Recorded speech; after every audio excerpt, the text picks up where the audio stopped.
How's it going, everyone? So in this video I'm going to be going over how to make it all the way from the tutorial in Monster Hunter World all the way to the guiding lands in Iceborne, even if you can't find other people to play with, because you most likely won't until you get to the guiding lands. But hey, what can you do? Anyways, getting back on track, you shouldn't be needing anything really before starting this scene that I'm going to be really going from the beginning and kind of the mindset you have to have and what you should be focusing on all the way through all the steps. So there's a lot to cover. And this took quite a bit of effort to make and put together, so if you really appreciate these types of videos, then why don't you go ahead and give a like and a comment, as well as possibly subscribing to help out a smaller channel. But with all that out of the way, let's get to the actual video.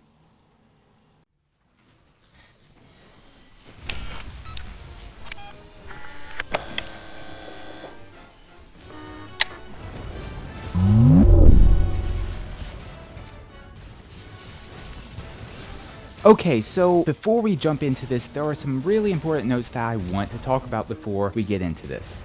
And the first one is that this game is meant to be fun. So as long as you're not carding constantly and able to do enough damage to kill the monster within the time allotted, you're good. And you don't really need to please other people with your playstyle. You can of course probably improve it, but know that those are the win conditions that you have to meet.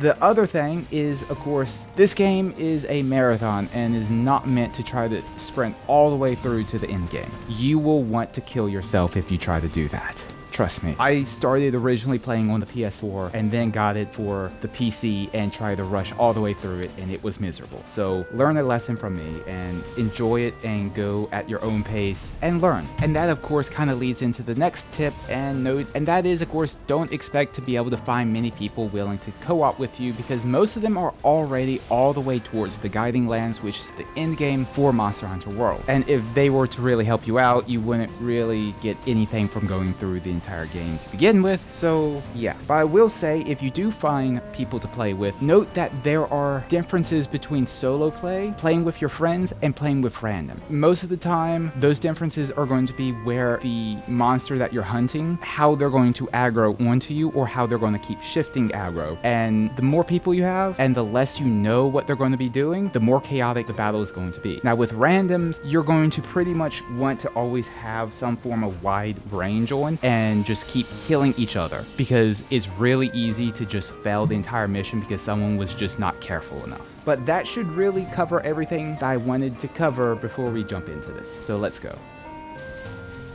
So choosing your weapons is pretty straightforward. If you came from other Monster Hunter games, then you pretty well know what you're going to play. If you're new to the series, then I would suggest going for the greatsword, the longsword, or possibly the bow. But I would kind of steer clear from the charge blade or the heavy bowgun, seeing that those require more specific builds to be effective. But I will say, above all else, if you're new or if you're a returning player from another game in the series, I would say go with the defender gear as you work your way through the game, because they have the best stats and they're really more of a catch-up mechanic than anything else. Also, make sure that you go through each area as you unlock them and try to get all of the Palico equipment that you can, because they become very useful later on. Now going into the Iceborne, the defender weapons and armor are going to do you well for a little bit, but they will drop off and you need to be looking for what you actually want to build into. And at that point in time, make sure you also have the right decorations to support that build, and that should do you well until you get towards the end part of the game, in which case you might also have access to the Sophajiva weapons, which will help you immensely if you want to take on Electrion and Fatalis. This does it really if you're new to the game completely, but if you have played the game before and gotten enhanced weapons, those will do you even better than the defender set. But that pretty much covers the build section of this video, so yeah, let's move on.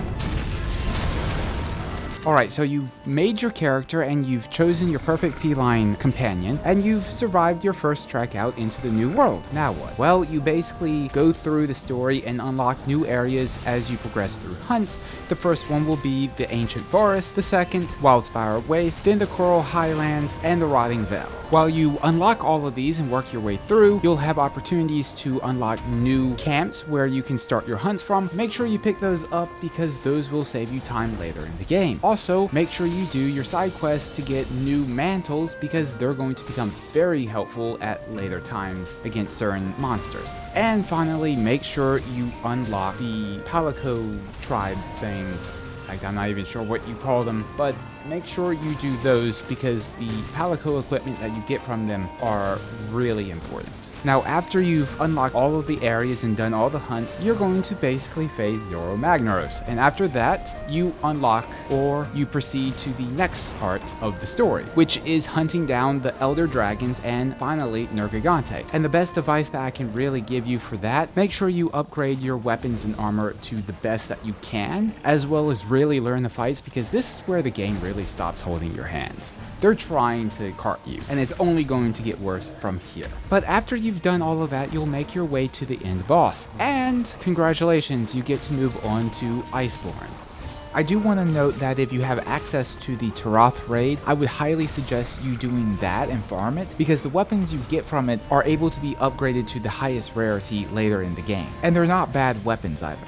Okay, let's get on to Iceborne, which first order of business is that you're going to have to deal with the new Sub-Zero climate, and yeah, it's really annoying, so make sure you have the hot drink. But most of the story is going to be revolving around hunting down Velkhana, and it's kind of like the same story, but a little bit more effort put into it. Not much though, but yeah.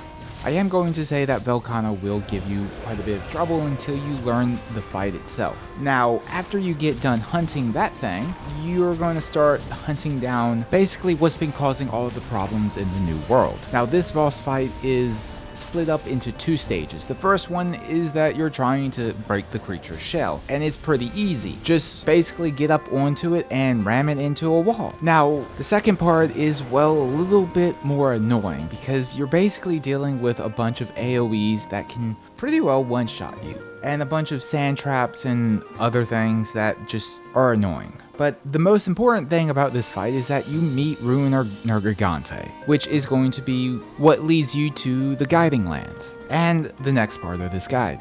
The Guiding Lands, the real starting point of Monster Hunter World. Now, how this area works is that it's one big map that has all of the ecosystems that you've fought through all throughout the game.